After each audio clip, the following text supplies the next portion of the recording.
ಸ್ನೇಹಿತರೆ, ಚರಿತ್ರೆ ಮತ್ತೊಂದು ವಿಡಿಯೋಗೆ ನಿಮಗೆಲ್ಲ ಪ್ರೀತಿಯ ಸ್ವಾಗತ. ಪಿಒಕೆಯನ್ನ ಭಾರತ ಮತ್ತೊಮ್ಮೆ ವಶಪಡಿಸಿಕೊಳ್ಳುತ್ತೆ. ಪಿಒಕೆ ಭಾರತದೊಂದಿಗೆ ವಿಲೀನವಾಗುತ್ತೆ. ಪಿಒಕೆಯ ಜನರೇ ಭಾರತದೊಂದಿಗೆ ಬರೋದಕ್ಕೆ ರೆಡಿಯಾಗಿದ್ದಾರೆ. ಪಿಒಕೆಯನ್ನ ವಶಪಡಿಸಿಕೊಳ್ಳೋದಕ್ಕೆ ದಂಡೆತ್ತಿ ಹೋಗುತ್ತೆ ಭಾರತ ಅನ್ನುವ ಸುದ್ದಿಗಳನ್ನ ನೀವು ಇಲ್ಲಿವರೆಗೆ ಕೇಳಿರಬಹುದು. ಆದರೆ ಈಗ ಪಿಒಕೆ ಬಿಟ್ಟು ಮತ್ತೊಂದು ಪ್ರಾಂತ್ಯ ಭಾರತಕ್ಕೆ ಸೇರಿಕೊಳ್ಳುತ್ತೆ ಅಂತ ರಕ್ಷಣಾ ಸಚಿವರೇ ಓಪನ್ ಆಗಿ ಹೇಳಿಕೆ ಕೊಟ್ಟಿದ್ದಾರೆ. ಅದು ಕೂಡ ಪಾಕಿಸ್ತಾನಕ್ಕೆ ಸೇರಿದ ಪ್ರಾಂತ್ಯ. ಅದು ಆ ಪ್ರಾಂತ್ಯ ಬೇರ್ಯಾವುದೂ ಅಲ್ಲ, ಸಿಂಧ್ ಪ್ರಾಂತ್ಯ. ಸಿಂಧ್ ಭಾರತದ ಭೂಪಟ್ಟ ಸೇರಿಕೊಳ್ಳುವ ದಿನ ತುಂಬಾ ಹತ್ತಿರದಲ್ಲಿದೆ ಅಂತ ರಕ್ಷಣಾ ಸಚಿವ ರಾಜನಾಥ್ ಸಿಂಗ್ ಹೇಳಿಕೆ ಕೊಟ್ಟಿದ್ದಾರೆ.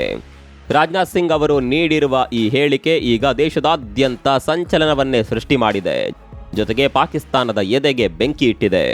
ಸಿಂಧ್ ಪ್ರಾಂತ್ಯ ಪಾಕಿಸ್ತಾನಕ್ಕೆ ತುಂಬಾನೇ ಇಂಪಾರ್ಟೆಂಟ್ ಆದ ಪ್ರಾಂತ್ಯ.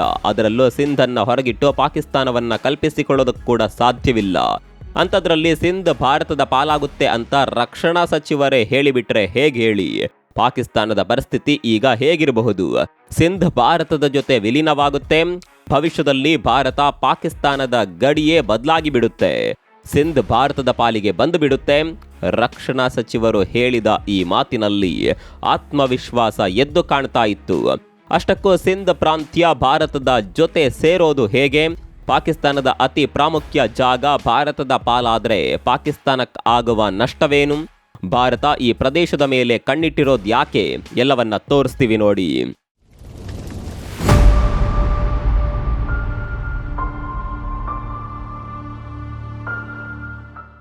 ಈ ಭಾಗ ಭಾರತದ ಬಳಿ ಈಗ ಇಲ್ಲ, ಆದರೆ ಇದು ಯಾವತ್ತಿಗೂ ಭಾರತಕ್ಕೆ ಸೇರಿದ್ದು.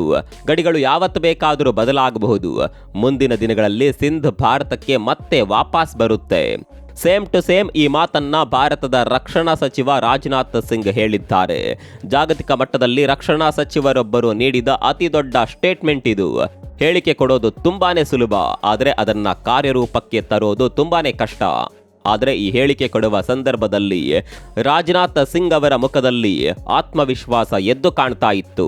ಅದಕ್ಕೆ ಹಲವಾರು ಕಾರಣಗಳಿದೆ. ಸ್ನೇಹಿತರೆ, ನಿಮಗೆ ಗೊತ್ತಿರಲಿ, ಭಾರತದಲ್ಲಿ ಯಾವ ರೀತಿ ರಾಜ್ಯಗಳಿದೆಯೋ ಅದೇ ರೀತಿ ಪಾಕಿಸ್ತಾನದಲ್ಲಿ ಪ್ರಾಂತ್ಯಗಳಿದೆ. ಪಂಜಾಬ್ ಪ್ರಾಂತ್ಯ, ಸಿಂಧ್ ಪ್ರಾಂತ್ಯ, ಬಲೂಚ್ ಪ್ರಾಂತ್ಯ, ಹೀಗೆ ಬೇರೆ ಬೇರೆ ಪ್ರಾಂತ್ಯಗಳಿದೆ. ವಿಚಾರ ಏನಪ್ಪಾ ಅಂದ್ರೆ, ಪಾಕಿಸ್ತಾನ ಈ ಎಲ್ಲಾ ಪ್ರಾಂತ್ಯಗಳನ್ನ ಒಂದೇ ರೀತಿ ನೋಡೋದಿಲ್ಲ.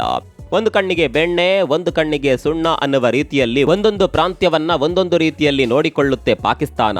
ರಾಜಧಾನಿಯ ಭಾಗದ ಪ್ರಾಂತ್ಯಗಳ ಮೇಲೆ ಹೆಚ್ಚು ಒತ್ತು ಕೊಟ್ಟು ಉಳಿದ ಪ್ರದೇಶಗಳ ಮೇಲೆ ಮಲತಾಯಿ ಧೋರಣೆ ಮಾಡುತ್ತೆ ಪಾಕಿಸ್ತಾನ. ಇದೇ ರೀತಿಯಲ್ಲಿ ಸಿಂಧ್ ಪ್ರಾಂತ್ಯವನ್ನ ಕೂಡ ಪಾಕಿಸ್ತಾನ ಚೆನ್ನಾಗಿ ನೋಡ್ಕೊಳ್ಳೋದಿಲ್ಲ. ಬಲ್ಚಿಸ್ತಾನಕ್ಕೆ ಮಾಡಿದ ಅನ್ಯಾಯವನ್ನೇ ಸಿಂಧ್ ಪ್ರಾಂತ್ಯಕ್ಕೂ ಪಾಕಿಸ್ತಾನ ಮಾಡ್ತಾ ಇದೆ. ಬಲೂಚಿಗಳು ತಮಗಾದ ಅನ್ಯಾಯದ ಬಗ್ಗೆ ನೇರವಾಗಿಯೇ ಹೋರಾಟ ಮಾಡ್ತಾ ಇದ್ದಾರೆ. ಈ ಹೋರಾಟ ಸಿಂಧ್ ಪ್ರಾಂತ್ಯಕ್ಕೂ ವಿಸ್ತರಣೆಯಾಗಿದೆ. ಬಲೂಚಿಗಳು ದೊಡ್ಡ ಪ್ರಮಾಣದಲ್ಲಿ ಹೋರಾಟ ಮಾಡ್ತಾ ಇದ್ರೆ, ಸಿಂಧ್ ಪ್ರಾಂತ್ಯದ ಜನ ಈಗಷ್ಟೇ ಎಚ್ಚೆತ್ತುಕೊಂಡು ತಮಗಾಗುತ್ತಿರುವ ಅನ್ಯಾಯದ ವಿರುದ್ಧ ಧ್ವನಿ ಎತ್ತೋದಕ್ಕೆ ಶುರು ಮಾಡಿದ್ದಾರೆ. ನಮಗೆ ಪಾಕಿಸ್ತಾನದ ಸಹವಾಸ ಬೇಡ, ನಾವು ಸ್ವತಂತ್ರ ದೇಶವಾಗಬೇಕು, ಇಲ್ಲ ಅಂದ್ರೆ ನಾವು ಭಾರತದ ಜೊತೆ ಸೇರಿಕೊಳ್ತೇವೆ ಅಂತ ಅಲ್ಲಿನ ಜನರೇ ಮಾತನಾಡೋದಕ್ಕೆ ಶುರು ಮಾಡಿದ್ದಾರೆ. ಭಾರತ ಕೂಡ ಈ ಪರಿಸ್ಥಿತಿಯನ್ನ ಬಳಸಿಕೊಳ್ಳೋದಕ್ಕೆ ಮುಂದಾಗಿದೆ.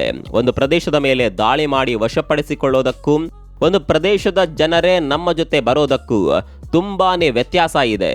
ಸಿಂಧ್ ಪ್ರಾಂತ್ಯದ ವಿಚಾರದಲ್ಲಿ ಜನರೇ ಭಾರತದೊಂದಿಗೆ ವಿಲೀನವಾಗೋದಕ್ಕೆ ರೆಡಿಯಾಗಿದ್ದಾರೆ.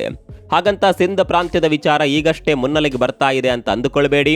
ಉತ್ತರ ಪ್ರದೇಶದ ಮುಖ್ಯಮಂತ್ರಿ ಯೋಗಿ ಆದಿತ್ಯನಾಥ್ 2 ವರ್ಷದ ಹಿಂದೆಯೇ ಸಿಂಧ್ ಪ್ರಾಂತ್ಯದ ಬಗ್ಗೆ ಮಾತನಾಡಿದ್ರು.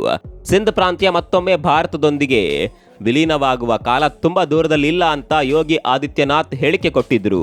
ಅಂದರೆ ಈ ಚರ್ಚೆಗೆ ಹಲವು ವರ್ಷಗಳ ಇತಿಹಾಸ ಇದೆ. ಇಲ್ಲಿ ಒಂದು ವಿಚಾರವನ್ನ ಸೂಕ್ಷ್ಮವಾಗಿ ಗಮನಿಸಿಕೊಳ್ಬೇಕು.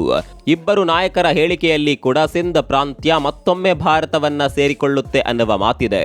ಅಂದ್ರೆ ಸಿಂಧ್ ಪ್ರಾಂತ್ಯ ಒಂದು ಕಾಲದಲ್ಲಿ ಭಾರತದ ಭಾಗವಾಗಿಯೇ ಇತ್ತು ಅಂತ ಅರ್ಥ.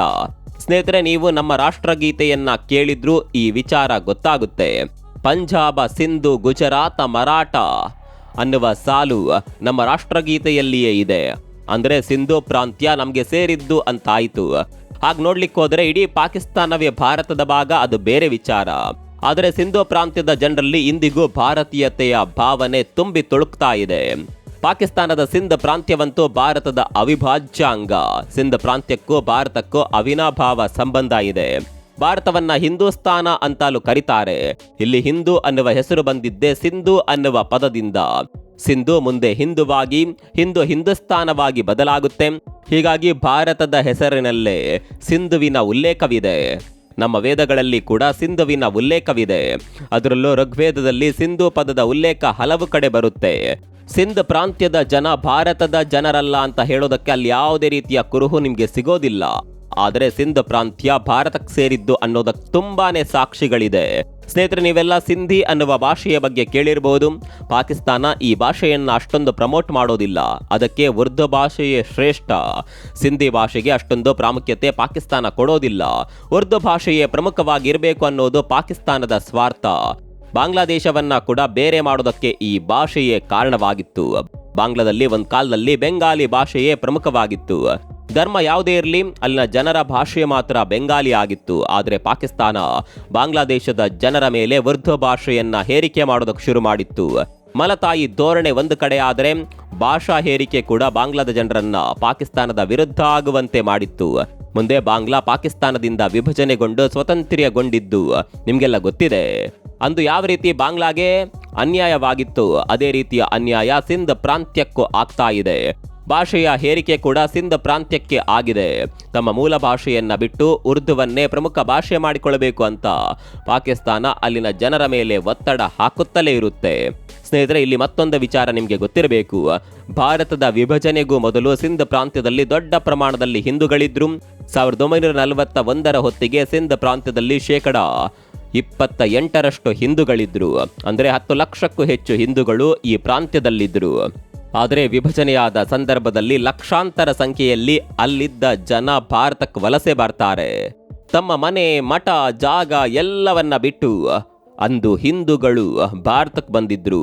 ಆ ಸಂದರ್ಭದಲ್ಲಿ ಜನರಿಗೆ ಹೇಗಾಗಿರಬೇಡ, ನಮ್ಮ ಮನೆ ಬಿಟ್ಟು ಹೋಗೋದಕ್ಕೂ ನಮ್ಗೆ ಆಗೋದಿಲ್ಲ, ಅಂಥದ್ರಲ್ಲಿ ಒಂದು ಪ್ರದೇಶವನ್ನೇ ಬಿಟ್ಟು ಹೋಗಬೇಕು.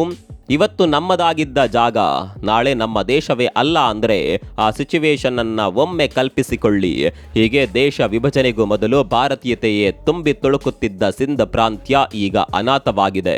ಅಂದು ಈ ಪ್ರಾಂತ್ಯ ನಮಗೆ ಬೇಕು ಅಂತ ಹಠ ಹಿಡಿದಿದ್ದ ಪಾಕಿಸ್ತಾನ ಈಗ ಸಿಂಧ್ ಪ್ರಾಂತ್ಯವನ್ನ ಅಲ್ಲಿನ ಜನರನ್ನ ಸರಿಯಾಗಿ ನೋಡಿಕೊಳ್ತಾ ಇಲ್ಲ. ಆ ಪ್ರದೇಶವನ್ನ ಅಭಿವೃದ್ಧಿ